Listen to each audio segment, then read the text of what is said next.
Thank you all. The final event of the day, really culminating what I think has been a great day for all of us.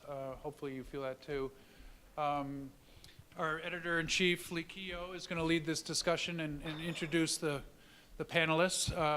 The way this will work is obviously she's going to get some discussion going among them around urban issues. What is wonderful is we had a session in here, and thanks to Creative New Jersey for making it possible, where we had folks talking about what they think we should be asking. So those will be woven into it as well. And then those in this room can also, if there's a question you feel it's important to ask, I have index cards. Just sort of signal to me or write it on your own pad, signal to me, I'll come over and get it, and we'll try to weave that into the discussion as well. So thank you all again, and Lee, it's all yours. Great. Thanks, John. We're very fortunate today. We asked all the not necessarily announced candidates, but the candidates who have expressed some interest, two of whom on this panel haven't actually announced and two haven't, but we asked them to come and talk about what we think is an important issue, which is whether New Jersey should have and can have and what it should be in terms of an urban policy agenda. A few people have dropped out in the last couple of weeks for reasons which you may or may not know. And now we have all four people who have actually said they are interested in running for governor. And in New Jersey, I will have to say, I mean, I assume you all know, but New Jersey has an incredibly powerful governor. I mean, basically nothing happens in this state without the governor's acquiescence. I mean, Chris Christie, as unpopular as he is, has not had a veto overridden in 7 years. So basically, they get to appoint everybody on a board and commission. They get to appoint the chief law enforcement officer, the controller for the state, everything. So without a governor saying, yes, I want to do this, it's not going to happen. So I think we're fortunate to have the four people sitting here to talk about the future. Let me introduce them one at a time and have them also introduce themselves. But on my right, we have John Wisniewski, Assemblyman John Wisniewski, who is from Middlesex County, and I forget which town, but Sayreville? Yeah. Sayreville, okay. And Assemblyman Wisniewski is a Democrat. We have former ambassador to Germany, Phil Murphy, who has just gotten a lot of support from the county chairman, and he is announced and has been announced for almost a year now. May 16th, so about coming up on half a year. Wow, okay. I thought it was longer than that. But for many of you, it may feel that way. Yeah, can you imagine? I mean, think about this presidential campaign. Just stole my line. All right. On my left is Jack Citarelli, Assemblyman Jack Citarelli from Hillsborough. And on my other left is Tom Byrne, former Democratic state chairman and son of a former governor. So let me have John, maybe you can start off introducing yourself, a little bio. Just as an introduction, John Wisniewski, I'm an assemblyman. I've been in the General Assembly. This is my 21st year. I represent the 19th Legislative District, which is 5 towns: Sayreville, South Amboy, Perth Amboy, Woodbridge, and Carteret. Those 225,000 people are a cross-section of New Jersey. We have densely urban communities and traditional suburban communities. The one thing that I bring to the discussion is 20 years of experience on seeing how the legislature has worked, and more importantly, how it hasn't, how the governor's office has worked, and how it hasn't.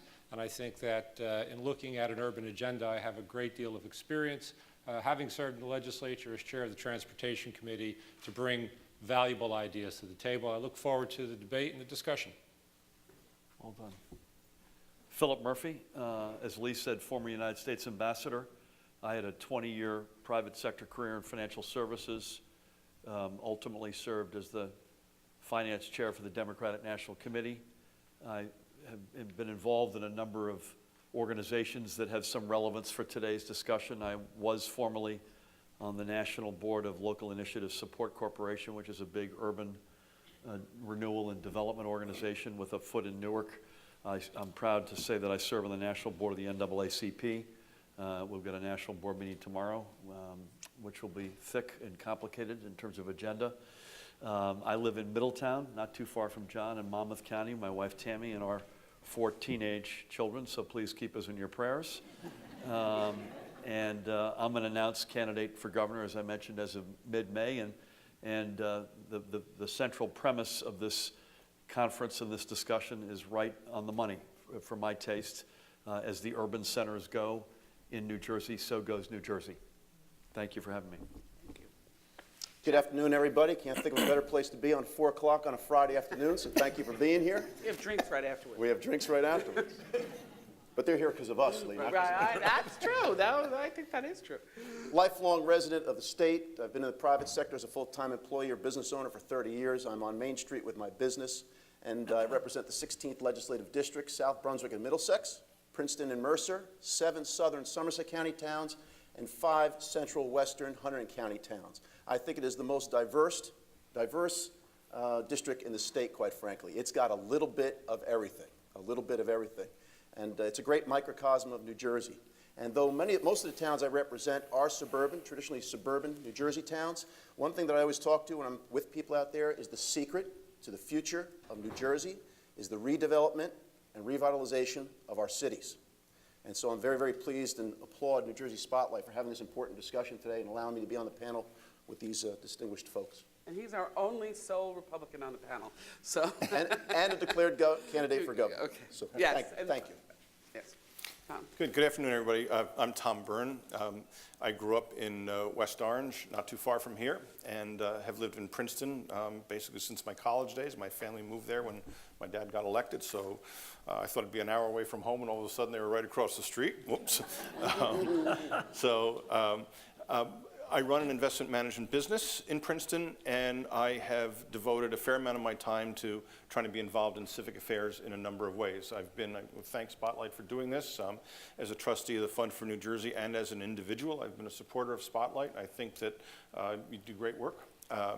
I've been a trustee of a number of other organizations that are involved in urban affairs, planning agencies like the Regional Plan Association, Isles, Inc. in Trenton.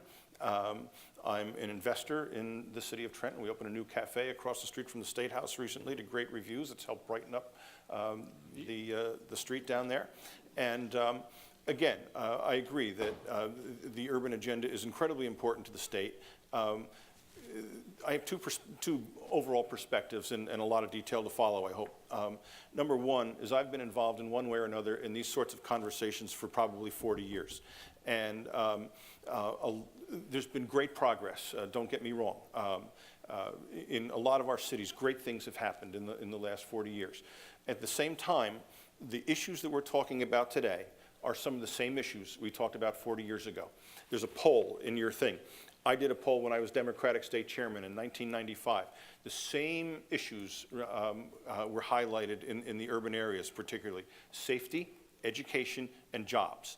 And there are answers, but they're not as simple as sometimes campaign slogans can make them out to be. The last time I was in this building, I think, it was the Institute for Social Justice's dinner, and the answer for Newark was going to be jobs. Well, that's great, but we have to talk more specifically in much more detail about where those jobs come from, how we're going to attract them to New Jersey, and so that needs to be a part of the discussion today. So I hope we'll have time to get into that in some level of detail. Okay. An hour will go by quickly, but we'll do our best. Okay, I know that some of you were not here first thing this morning, but first thing this morning we had Governor Kane and Mayor Ross Baraka speak in their keynote, and what they talked about was urban agendas and urban agendas in the past. And Governor Kane said to us he used to have an urban agenda every year, that it was clearly that was a very important thing, and he revised it every single year. Well, I don't think we've had an urban agenda, at least in Spotlight's been around in 6 years.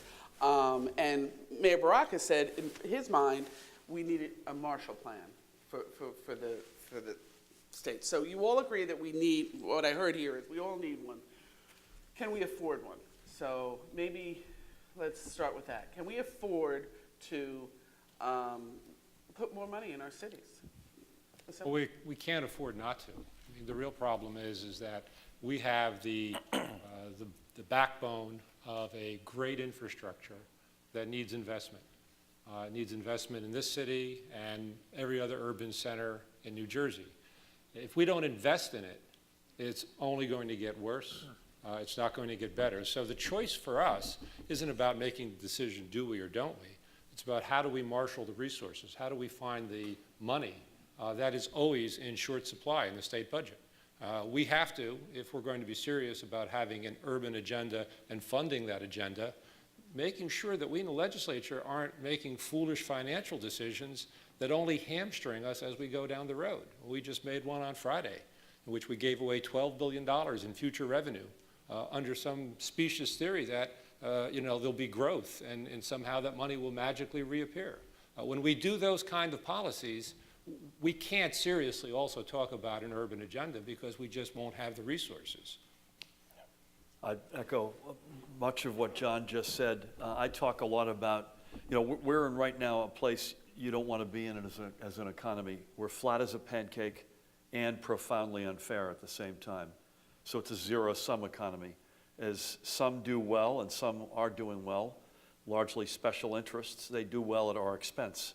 The only way you get out of that box is if you both grow the pie and make sure everybody gets a piece of the pie.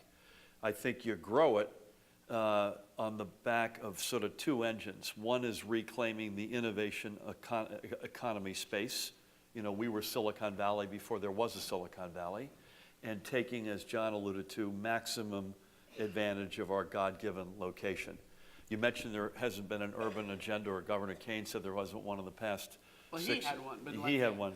I actually just spoke to him a short while ago talking about what he said here. You said there hasn't been one for 6 years. There hasn't been much of anything for 6 years. So let's just call that for what it is. We do need, I think Mayor Baraka's notion of a Marshall Plan is not a crazy way to put it. It's time to get serious about our economy in both of those respects, growing it and making it fairer. I think if we were having this conversation, Tom, the one thing that might have changed 40 or 50 years ago, a lot of the business growth and job creation growth in the state, we were suited really well for that urban, 3-story, sprawling headquarters with the bedroom communities around it. And these days, companies are making very different decisions. General Electric is moving their global headquarters to Boston into a real urban setting. So I think the trend is dramatically toward urban centers, including urban economic and commercial centers. And again, I think it's innovation and infrastructure as the two big engines, and there's a whole other set, which I'll defer on for the moment, of policies to make the economy fairer. Again, we both got to grow it and narrow the inequities. I think the sad part is, the sad news is that our New Jersey cities missed the Reagan boom, they missed the George W. Bush boom, they missed the Clinton boom, and we've ignored them. And I think we need a much more dynamic agenda. There's a way to get this done. When you take a look in the state of New Jersey of how much money that we spent on corporate retention and recruitment, I understand that, it's fine, but there's a better way to deploy that money. Cities become economically vibrant when people want to live there. And when people live there, what also happens is a mini economy develops, as you see in downtown Morristown, New Brunswick, Princeton, and now in Somerville, the county seat in Somerset, where my legislative office is. When you have people living in cities and feeling very, very positive about cities, that starts that whole small business engine that really drives the New Jersey economy. The laundromat opens, the beauty parlor opens, the pizzeria, the small architectural firm, the small accounting firm, the small law firm, the laundromat, and so on and so forth. That will drive a local economy. And so what we need to do, I think, whenever there's more problems than there is money, and that's the case right now in New Jersey, we need to be resourceful. And I know we have a terrible habit, those of us in public office, and that excludes Tom. And I meant that as a compliment, Tom. I appreciate it.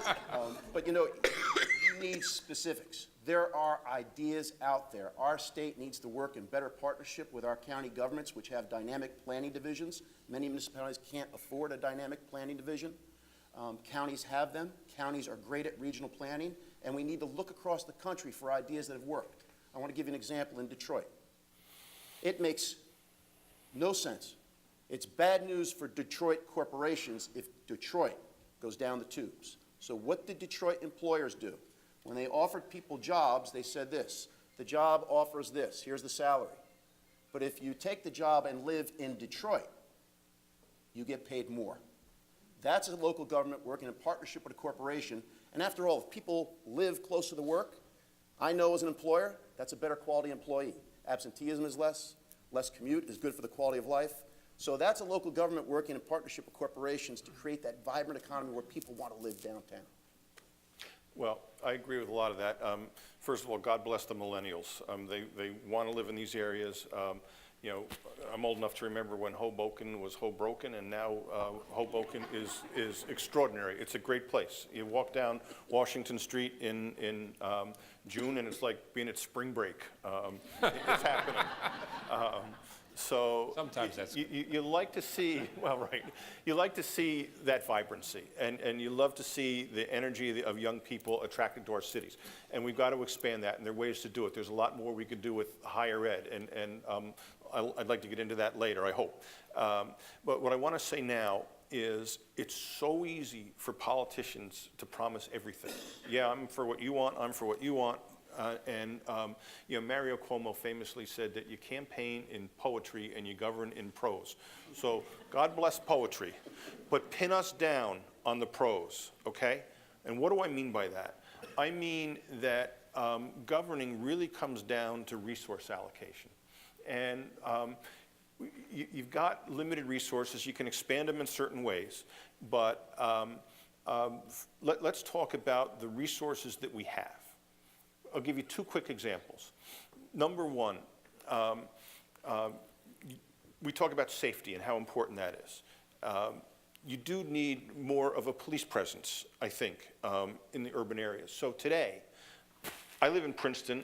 I frankly think we have too many cops in Princeton. We have speed traps every mile. We don't need them. And we have, you know, I've watched cops follow college kids down the street to see if they pull a beer can out of there. You know, is that really the highest and best use of resources? We ought to have more cops on the streets in our cities. Also, who gets paid more, the cops in Princeton or the cops in Trenton? Cops in Princeton do. Where would you rather work?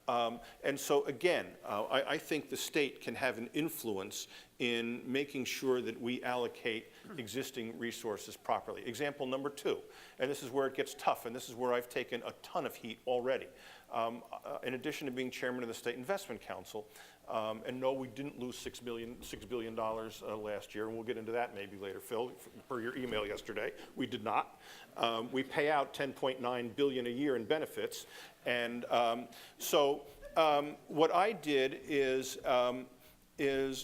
I signed on to a tough commission report where it said we should be recycling benefits into the pension fund and not spending all of the growth in government revenues on filling the pension. There are other solutions to that are difficult but fair to taxpayers and fair to beneficiaries. In the last few years, almost all of the growth in state spending has gone to fill the unfunded liability in the pension system. And yes, we have to do that. But if we do that with all of the revenue growth, then this urban agenda is not going to happen, pure and simple, okay? That's point one. Point two, there are other things that we can do on the revenue side. There are ways that we can talk about expanding the tax base. We can talk about expanding the sales tax to services. We can do things like that.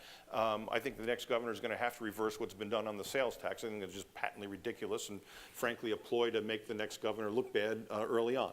That's just irresponsible, and we all know it. And you know, an innovative idea that I'm not ready to go out on is something I firmly endorse, but I'm talking to some of the state's lawyers about this who know this area well. So a lot of our wealthiest earners commute into New York, into Manhattan, and they pay all of their income tax to Albany. So they consume public safety, they consume infrastructure when they go to New York. Maybe they consume a little clean air that New York helped clean up. They consume zero public education, zero, in that state. And yet, New Jersey people are paying for New York State's public schools. The Supreme Court of the United States has original jurisdiction over situations like this. And we're paying $2 billion to Albany right now. Shouldn't some of that money belong in New Jersey, and why not test that in court? The third thing I'll say is, what can we do with by making better use of the resources we have? here's one example of a lot. One of the things, look at Asbury Park, where unfortunately 2 restaurants just closed, but Asbury Park has had some really good development with a lot of restaurants. That's a good thing and a good place to start planting seeds in our cities. A lot of these restaurateurs can't get a liquor license. And you know, if you change that in one day, maybe it's unfair to people who bought a liquor license yesterday. But if you change it over a period of years, you can be fair to those people and do a whole lot more to spur urban development. So my point is, we have to be creative in figuring out how to use resources that are out there. So all those things, whether it's resource allocation of existing resources and tough decisions that have to be made there, and as I say, pin us down, figuring out how to use new resources and figuring out how to make better use of the resources we have. If we don't do that, we're going to have these same conversations for years to come. Okay, thank you. Sorry. Thank you, Tony. No, he's passionate. That was very, very poetic. This is great, and he was really passionate. Fabulous, fabulous. I'm going to ask each of you to briefly, and I mean briefly, because we have a. I said see sorry. No, because John is standing there with a bunch of cards. But to briefly mention your 2 top priorities. Now, we just recently did a poll of our, Eagleton actually did it for us, an Eagleton poll of people asking them what their thoughts on the cities are. And what came back was what everybody said here. It hasn't changed from 40 years. But one of the interesting things were that urban people said their #1 priority was jobs. But suburban said the #1 priority for the cities was crime. So I thought that was a very interesting response, and that the people who live there didn't think it was crime, they thought it was jobs. But in any case, if you had to pick 2 things to invest our money in, what would they be? There are so many things. I know, but It's I wanna keep unfair you- to I pick know. 2, so just Making John go first every time. A disclaimer All right, well, I to should- say there's more than 2 that we should invest in, but the 2 that come to mind, education, transportation. And let me explain that. If you want to make a city sustainable and vibrant, you need to create an educational opportunity in that city where parents who, when they're thinking about where to move, think about where their kids are going to go to school. If you want to bring in young families, if you want to bring in people who are not currently residing there, you need to make sure that they understand that they have educational opportunities. Without that, you're not going to attract the people that you need to bring in to keep a sustainable growth pattern in that community. Now, let me just stop you there for one point, which is, that is the one area where we seem to have been spending more money on in the urban areas than the suburban areas, at least from the state perspective, not Absolutely. from the actual We have been. perspective. For good reason. And many people would say it hasn't worked. So what do you say to that? It hasn't I worked mean, as... we have a governor that's going around the state now saying And of course, if he said it, it must be true, right? So, I'm sorry, I shouldn't have said that. I should have said what I really thought. But no, but the reality is it hasn't worked as well as we had hoped or as we had planned, but that's because we have only addressed part of the problem. We understand that in an urban environment, we have to invest more money in our schools because there are so many unique issues that have to be addressed. But there are still other issues that we're not addressing that if we don't, we will never fully get beyond the curve. We have children going home to 1 or 0 parent households who are walking home through crime-infested neighborhoods where they are being lured with opportunities that suburban kids never even come across. And if we're going to make the educational opportunity in any given city prosper, we have to address all of the non-traditional issues that are not classroom issues. Children are not going to learn on their own. They have to go home and do homework and read. If there's nobody there guiding that because mom and dad both have to work, then you're not going to have the same kind of outcome. And so there are a lot of social issues that we have not addressed that we need to make that education formula work better. But the other part of it is transportation. You've got this natural nexus. I mean, you take a city like Newark, you take a city like Plainfield, all of these cities, they have roads, they have trains. Do we invest in our roads and our trains? No.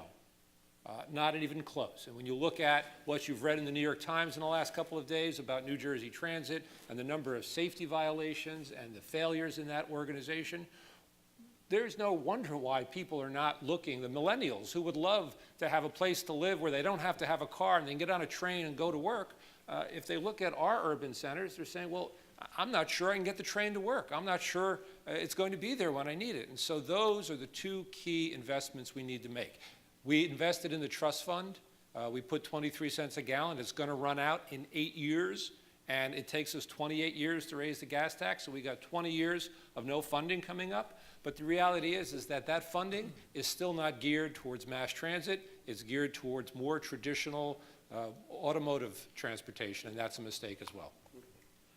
I echo a lot of what John said. This governor has underfunded the educational budget to the tune of about $8 billion based on the one formula that was the only formula that's ever been blessed by the state Supreme Court. You got to start there. But if you roll back to your original question, Lee, I think this begins and ends with the economy. If we don't get the economy right, we don't get New Jersey right. We won't be able to afford all of the other needs and aspirations. And how do you solve that? I mean, certainly this administration has been giving a lot of tax incentives to bring people to. It's a one-trick pony. I mean, who wants to raise your hand if you want to pay more taxes than you have to? I got it. No one ever raises their hand. People want a fair deal, but I've seen models that other states are purveying, and they're much more diverse in the incentives and in the packages that they put before a company. And none of these states have remotely the natural assets that we have. We're next to New York City, the largest market in the world. We have the most educated workforce in the country. We have among the best public school systems in the country. We're the densest state in the country, which gives us environmental challenges, but gives us a leg up on the sort of economy John's referring to. We are the most diverse state in America. And we play one note. This governor has played one note, which is tax incentives. And by the way, the incentives are about equal to the underfunding of the public education budget. It's about the same. It's about $8 billion to $7 billion. And it goes up, they go up by the day. But we've got to get the economy right. I'll give you two ideas that get us to Tom's very good point. It's great to talk in general terms. I'll give you two areas where we've done, I think, a particularly lousy job that we can be much better at. Number one, we've let billions of dollars of federal dollars fly by this state. From the big projects that are measured in multi-billions, like the historically bad decision to cancel the ARC tunnel project, to race to the top money, to Sandy relief money, and everything in between. So one thing we need to get a lot better at, in my judgment, my humble opinion, is working tightly, seamlessly with the federal delegation and regularly, intensely hunting down all the money we can find in Washington. I don't blame the federal delegation for what's gone on in the past 7 years. I blame the other side of that equation. The second thing that that we can do that I think is bold would be we're faced with two realities right now: crumbling infrastructure and historically low interest rates. This is the time, to use a football term, to throw the 40-yard pass. 100-year bonds at low percent, bet it all on red, everything into the infrastructure economy in the state, including, as John said, mass transit. This is not just, it has to be roads and bridges and tunnels, but mass transit as well. You betcha. We're strong. We've been downgraded 8 or 9 times, but miraculously we're still a single A credit. And if the use of proceeds is a good one, which is into our core wheelhouse as a state, that's something I'm confident we can do. I know a governor who established the income tax in New Jersey for purposes of funding public education so every child can get a thorough and efficient education, a clause in our Constitution which I fully support. Every single penny of income tax that comes into Trenton that is withheld from your paychecks and paid on April 15th goes back to our 588 school districts and our colleges in the form of public education. There is disparity in the way it is distributed because 1/3 of those districts are overfunded. So let's get our facts straight. The one thing I do want to mention, because I represent the suburbs, I mean, listen, we're all human. And because we're human, we're biased. And so that perception of the cities, when they're asked to be defined by one word by people in the suburbs as crime, anyone who's here today and on this panel knows this. The people that live in our cities are as decent, honest, and hardworking as anybody around the state and nation. More densely populated areas have more crime. I don't care what part of the city it is. That's a statistic driven by the number of people that live there. It has nothing to do with the vast, vast majority of people live here. Your question is, what would we do to invest differently to spur development? I believe this. There's two ways that we can better invest. One is use eminent domain and revitalization, redevelopment zones that are pre-approved to incentivize investment in our cities. There are blighted areas that county government and the state can work in partnership with. A blighted community usually exists in a municipality that doesn't have the float to take advantage of eminent domain and turning the property back over to the private sector. I think counties which do have a fantastic float, I know, I've served as a freeholder because of the way the tax structure works, and the state can work in partnership to use eminent domain to seize blighted areas and use redevelopment zones that are totally pre-approved for developers to come in. That cuts all the real red tape, and we experience redevelopment and revitalization while being sensitive to something I know we're all against, gentrification. Our cities need to remain affordable for any and all people who want to live there. And the second thing that we need to invest in is a better ecosystem.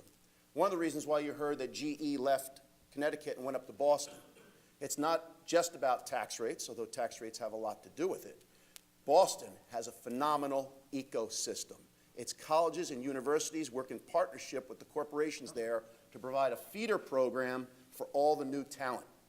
We can do that here in New Jersey. We have the institutional resources. They're here. We just need a plan. Good. So the question was what two priorities? Yeah. Okay. So since I already talked a little bit about safety and policing and so forth, I'm not going to use that one, even though there's more to say on community policing and use of technology, on targeting, a lot of more things that we can do on safety. But I want to talk about two other things. One is education, and that includes higher education. And you see these job nucleuses, particularly in Cambridge and Palo Alto. And we need to do more of that here. So we need to not only invest in education, but invest in higher education. And to simplify a little bit, you know, politicians say, okay, college kids don't vote, so if we got to cut something, we'll cut them. And we've taken that way too far.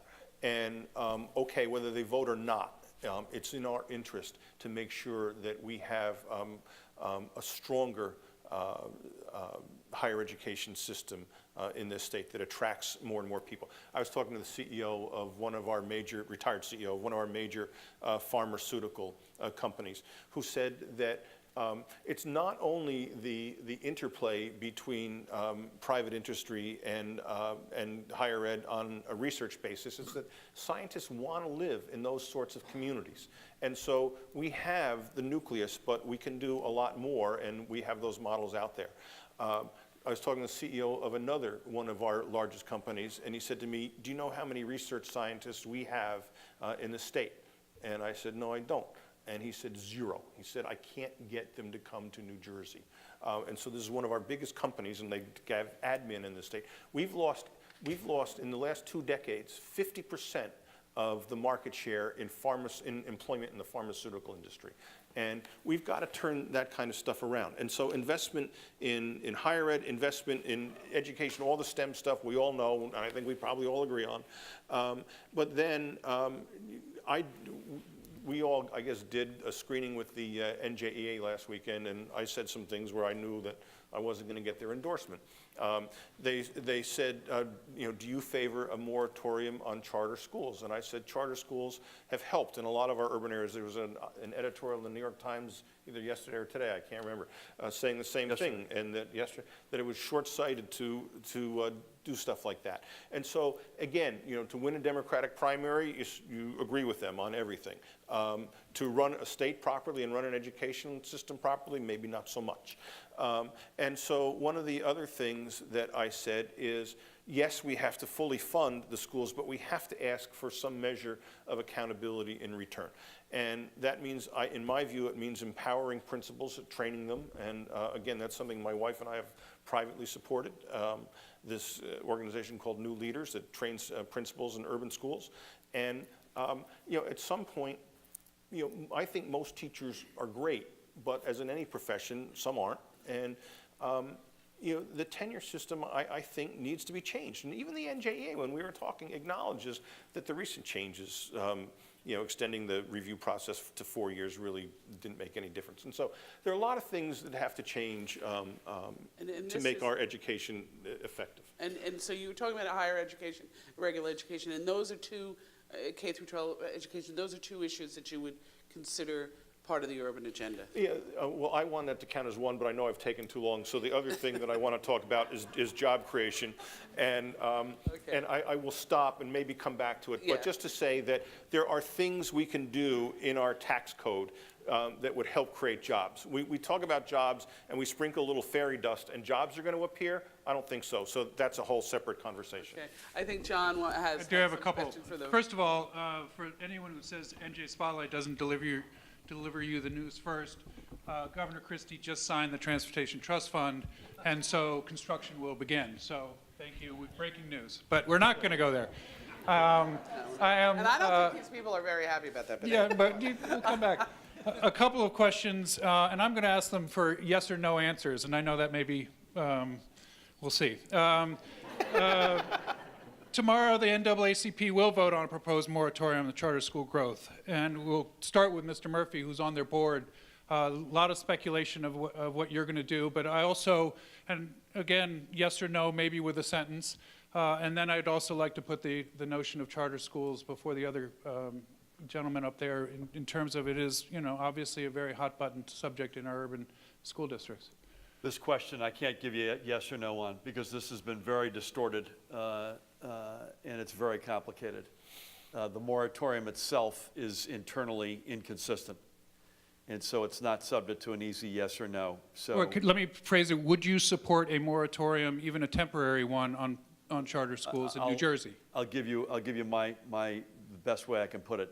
I believe what this moratorium ultimately is asking that we stop immediately public funding of charter schools, and I'm opposed to that. That cannot be the case. It would wreck schools across the state and across this country.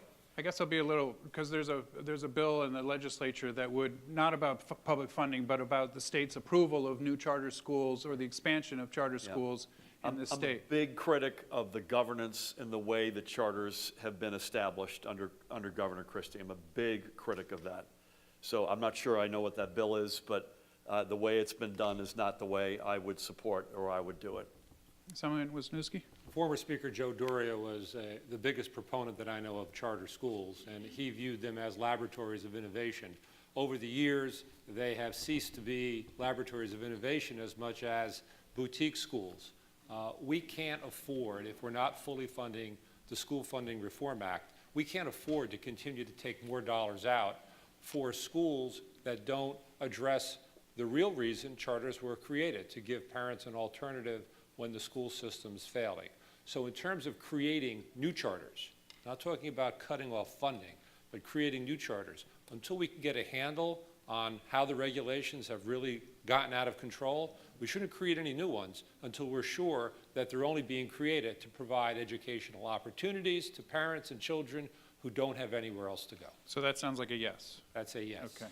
Yeah, wherever there are people, there are governance issues from time to time. And so I don't think the governance issues are specific to charter schools. You see governance issues from time to time in public school systems too, and that includes urban and suburban school districts. I have never been a fervent advocate for charter schools in school systems that are phenomenal already. It makes no sense to me. You don't make a school system better by taking money out of the school system. Having said that, if there is a school district that by all reasonable measures is failing, and there are a number of very reasonable measures that can determine whether a school district is failing, that family and that student deserve a choice. I can't think of a reason why anyone would disagree with that. So I would have a problem with a moratorium on public schools, but I will tell you, I fought like hell in my own hometown when there was talk of a Mandarin public school in a public school system where my wife and I have sent our 4 children that is phenomenal. It makes no sense in a phenomenal school district to take money out of it to create a Mandarin school. If that's what people want, go to private school. Right. Right. Look, I don't see charters as a panacea, but I do think that they've worked well for a lot of kids in urban areas.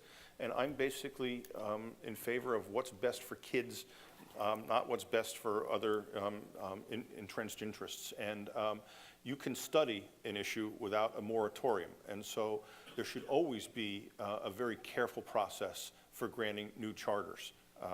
And I don't think, I think a moratorium is frankly a tactic to delay and slow something that they see as a threat, and I don't think that's right. We had another question. This is more about temperament, and that's been a big issue. None of us are. Not in this race, not yet. Shove each other on. Give us time. We're a year out. But the question is, do you have the temperament to lead collaboratively without being beholden to a political boss? Yes. And that's a yes or no, too, I guess. You said one-word answer. Yeah. I mean, look. I'm just reading the cards. Look, my answer is yes. Look at my record in the legislature.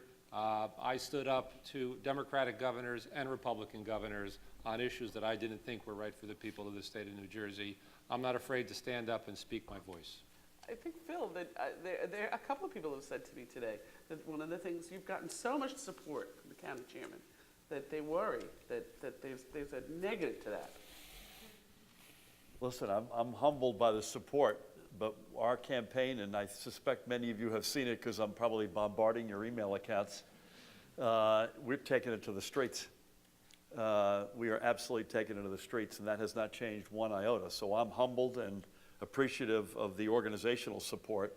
I'm certainly honored to stand with teachers, police, and fire. That's a huge badge of honor. But we started on May 16th, and I'm getting in the car and driving down to Cherry Hill after this event, and we're taking it right to the streets. That's who I am, and that's who we'll continue to be, period. Yeah, given the perception of New Jersey, I understand and respect the question, but it does bother me, because the answer is no. And anybody who's followed my career knows that nobody owns Jack Chittarelli. And take a look at my voting record and my body of work. In the 2 terms I served at the municipal level, 2 terms I served at the county level, and in the 5 years I've been in the state. And tell him, I okay, mean, yeah. Well, you were the boss at New York City. Oh, yeah. I was, being a state Democratic chair is such a powerful position. yes, Oh. yes, I did rule with an iron fist in my day. Listen, You were never my boss. that's right. Look, what I think I tried to do as chairman is have a collaborative process, and one of the things that I did was I would call the Democratic urban mayors together periodically 20 years ago to talk about creating an urban agenda in the Democratic Party. So I believe in collaborative processes. I think I've been outspoken enough on a number of issues that nobody would suspect that I'm controlled by any boss. What I also think is that this is going to be a rough ride in the next 4 years, one way or another. And it's going to be important to have a governor who can work across the aisle and try to get some bipartisan cooperation on a number of issues. And again, that may not be what primary voters want to hear, but I think that's something that is going to be very, very important to the state. And I think that I could do that very effectively. And, you know, I look back to when John Corzine was governor, and, you know, there was a shutdown in the state government. And that was not with any help from the Republicans. That was the Democrats debating among themselves. And so we have to have somebody who can work with Democrats across the state if we're going to elect a Democrat. And so somebody that is collaborative and not boss is, I think, what we need. John, if I could just be a ball hog for a very quick second, I think people should be less concerned about party bosses than they should about special interests. Fair point. That's a fair point. Yeah, Fair point. another question came, and I think it came out because I heard him talk about it during the interactive session before this, was equity issues. You know, we are a state that is, you know, has tremendous inequities even within our you know, relatively small counties. What as governor will you do to start addressing some of the real inequities that this this state and communities face. Where do we begin? I mean, pay equity, we need to make sure that we have a state policy, and we're continuing to pursue that policy to make sure men and women are earning equal pay. We need to make sure that our families have the ability to earn a living wage, because so many people in this state can't earn enough money to live in this state. We have too many students who can't afford to go to college, and if they can afford to go to college, they can't afford to pay the debt they have when they get out of college. We have a lot of work to do. We have dismantled the progressive agenda that had been established in this state over 2 generations. Slowly over the past 7 years, we have dismantled it piece by piece. The next governor is going to have their hands full, not only finding a way to reestablish that, but to fund it and to deal with the other problems that we have that are baked into our budget already. Again, echo a lot of what John said. I said earlier that this economy is in exactly the place you don't want it to be in, which is flat as a pancake and profoundly unfair. So let's put aside how you grow it for a minute, which we've talked a little bit about. I like the idea, by the way, of a public bank, which all of us would own, and bring a lot of our deposits that are elsewhere back into the state, and put that bank to work on making student loans and small business loans and small infrastructure loans. But that's another vehicle, I think, that can help us grow, particularly working with some organizations like City National here in Newark, the only black-owned community bank in the state. Big potential. On fairness agenda, minimum wage, earned sick leave, child-dependent care tax credit, caregiver tax credit, equal pay for equal work, as John said, making college more affordable, which is has become a big inequity factor, much bigger today than it was 20 years ago. There's a whole series of things. I think it's going to take longer to grow the economy than it will to begin to make it fairer. So I think you can get a lot of stuff done if you get the right governor in week 1 on the fairness piece. But it's going to take longer to see the seeds of the growth piece of this. We're just going to have to lock arms, and that's a fact. Isn't the fairness piece something that's a little more intractable? And let me throw something else into this, the little poem, and you can answer both. Both of you can answer too. But what about segregation? I mean, it's really interesting to me that a lot of people in this state have begun to start to say, and in fact, at our meeting, our urban agenda, build an urban agenda earlier today, there was some discussion about race and diversity and segregation. What are we going to do? We are a very segregated state. You betcha. What are we going to do about that? It is all in the way that we frame the discussion, and that comes down to leadership. Too many times in New Jersey, we frame the discussion as urban versus suburban, rich versus poor, black versus white. That's not the way to frame the discussion. So leadership has an obligation and a responsibility to wage the discussion, change the tenor of the debate in a way that everyone listens. My compass is Abraham Lincoln. 2 people can honestly disagree and neither one be wrong. We can solve this here in New Jersey, but we've got to change the way we go about the debate. And it's one of the great issues I've had with Chris Christie. It's the way he wages the debate. I'm here to inspire, not incite, and if you disagree with me, I don't feel the need to bludgeon you and leave you dead and bloody on the battlefield. But John, I got to tell you apply to something. the general election? Is that a description of what's happened? Listen, the inequity. Let me say, I just want to tee something up for you in a second, so just indulge me for 1 second. I don't want to be a ball hog. I represent Manville, New Jersey. This is a town ravaged by the exit of industry. It is a town ravaged repeatedly by flooding. This is as middle class is. When an $800,000 house in Jersey City pays less in property taxes than a $300,000 house in Manville, we have an inequity that tears at the fiber of our state. When people that own $1 million townhome in Hoboken can send their kids, 3- and 4-year-olds, to free pre-K, paid for by the income taxes of the people in Manville, and Manville doesn't get a dime for free pre-K, we have a problem. And I'm asking you to join me in solving that problem. And as long as that problem exists, we will have a segregation issue in New Jersey. Because what that problem says to the people in Manville is we're not all in this together.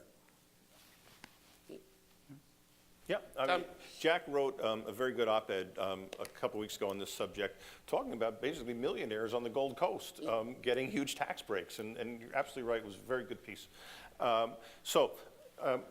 I basically agree with everything I heard over there. I won't repeat it. I'll try to take it to the next step and talk about environmental justice in our urban areas in particular, number one. And if you want a specific example, lead removal. You want to talk about equity, you shouldn't have lead in your brain when you're going to school. And that costs money. And again, I go back to prioritization. We have to make stuff like that a priority.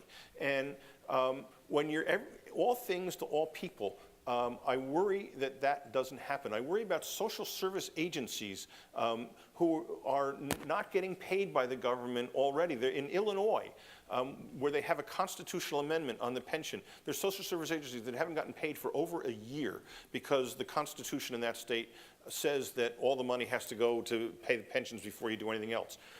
Most of the Democrats, Phil, you've, I believe, been on record saying the constitutional amendment is a good idea. I don't think it's a good idea. I think we have a responsibility. I think that the Pension Commission on which I served came up with a credible plan. But if we go to what I view as an extreme, we're not going to be able to fund these sorts of things. And that's what I mean by it's fine to make all these promises, but I hope that this election turns into an intelligent discussion of actually what priorities are you realistically going to fund. I remember when I was party chairman, Christy Whitman said, I'm going to cut the income tax by 30%. How are you going to pay for that? Economic growth. She might as well have said fairy dust. We're all in favor of economic growth, but we've also got to be realists about what we're going to really afford. So if state revenue grows by $1 billion a year, which is 3%, how are you going to spend that money? That's the sort of questions that we should be asked. Do you want to respond at all? No, I just say, listen, who can blame the public sector unions for not asking for the state to be required to make payments? And speaking of Governor Whitman, that it's been coming off the rails since her administration. That's right. Whether we like it or not. That's so right. When you've been lied to for going on 20 years, it's hard to not ask for it. We've been lied to by all governors and all legislatures. Well, that's Let true. me- It's not let me- one let me party. just- It's been both sides of the aisle, Jack. I just agree. want to say, we have a fundamental problem with our Constitution and our state government because it's not just about pensions. You take that Supreme Court decision on pension payments, every long-term promise that the legislature and governor makes, basically what the court said is, good luck. Right. We can do a transportation funding program this year, and we can have great ideas on how we're going to spend that over the next 8 years. And when the next legislature takes office, they can say, never mind, and change it. The new transportation funding program allows for the entire amount to be borrowed, $12 billion, to be borrowed in 1 year.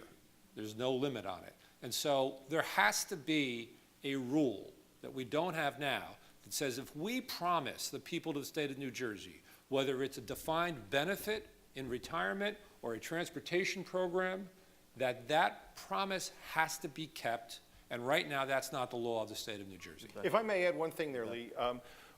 The Pension Commission on which I serve said the point of departure is we must keep every promise that we've made to public workers.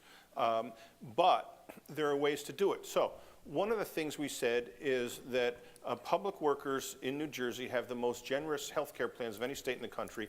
And we said if we put people on Obamacare Gold or its equivalent, which is what the Obama administration says is fair, and anything much above that should be subject to a Cadillac tax. If we do that, we would squeeze out $1.4 billion a year in savings. We said recycle that to help fill the unfunded liability in the pension system. This is tough stuff. It wasn't pleasant to recommend that.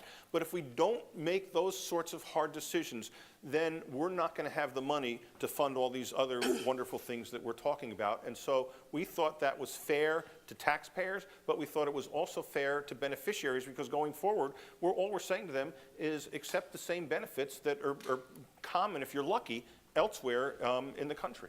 I'm told we only have a couple more minutes, so I could ask you about how we're going to fix our aging infrastructure. I could ask you about how you can use the governor's office to do things like solve crime issues or create community policing. I could ask you a lot of questions that are on my card, but I think I'd prefer to let you, give a synopsis of what you would do structurally content-wise, in just briefly, structurally, content-wise, for an urban agenda, and keep it to the urban agenda issue.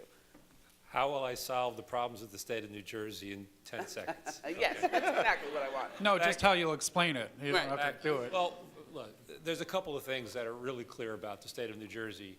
We have a money problem.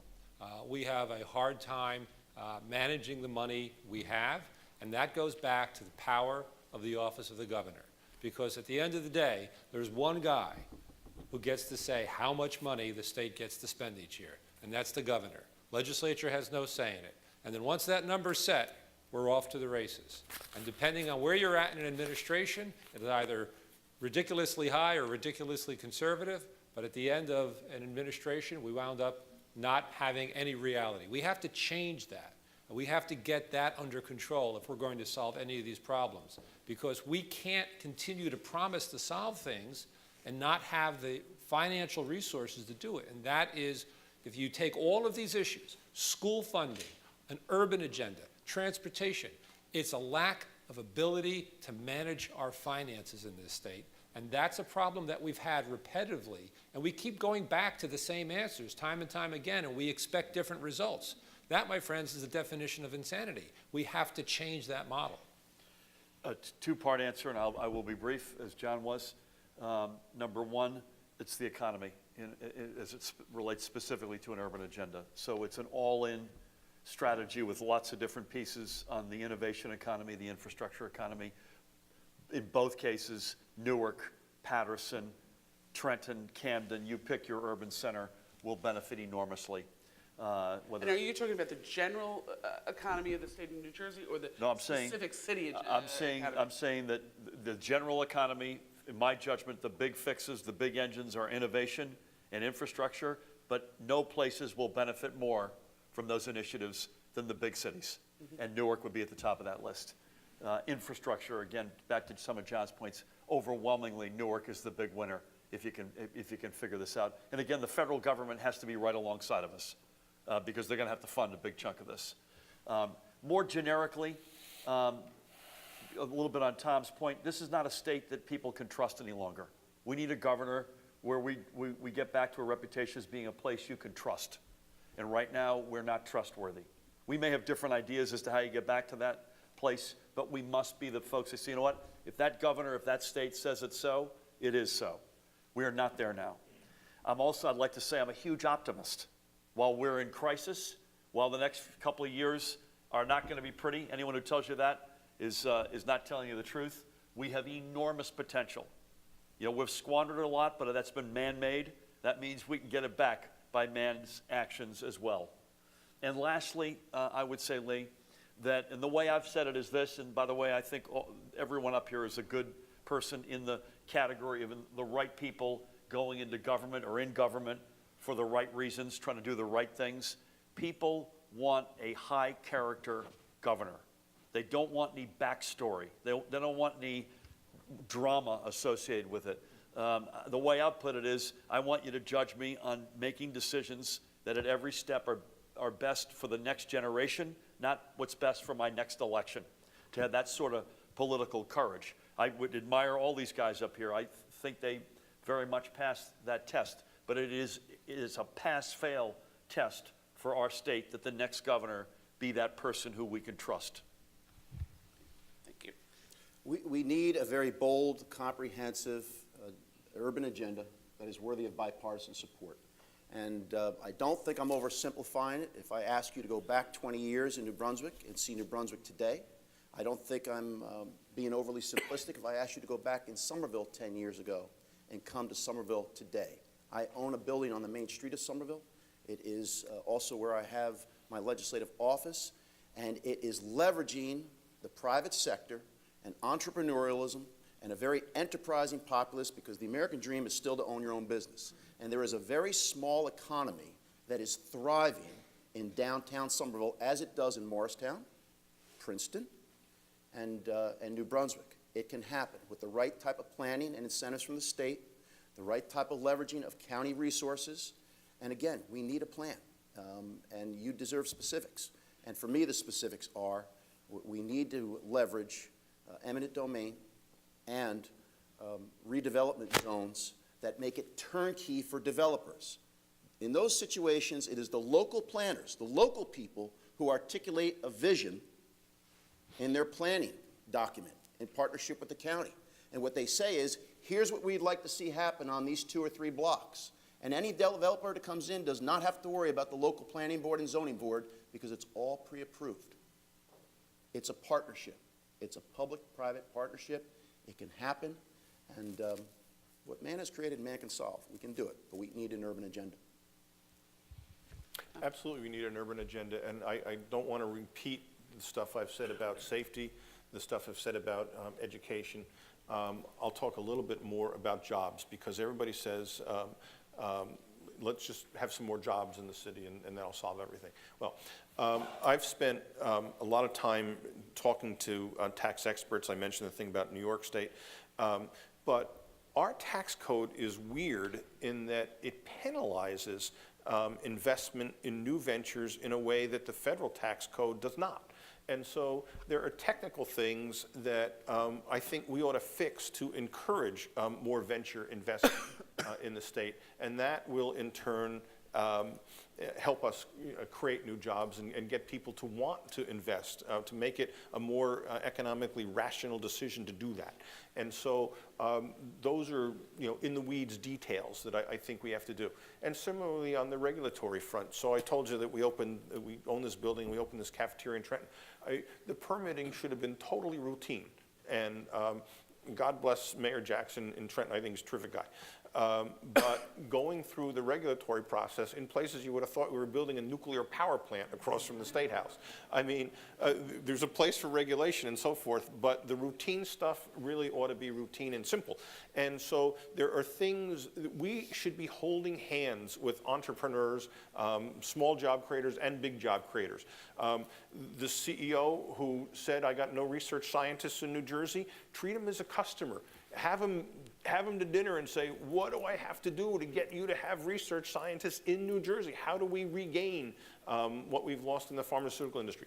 And again, what I said about higher ed, the urban centers, to a degree already are, but should continue to be magnets for economic development, both in our cities and rippling out beyond. And so these are all things that are doable if we have a well thought out plan with clear priorities and not a bunch of pie in the sky assumptions. We've made great progress in our cities to date, and that really can continue if we do things right. Okay, well, I think that... I'm creeping in here. Yeah, come on in, John. I think we got it. Thank you. I want to thank the panel and for joining us.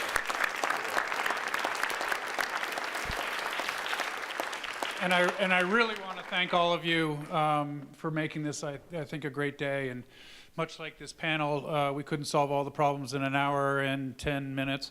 It certainly, there's more to discuss, and stay tuned. We will be writing about these issues. We'll be writing about each one of these discussions. We hope to keep these conversations going. It's very important that these conversations do continue.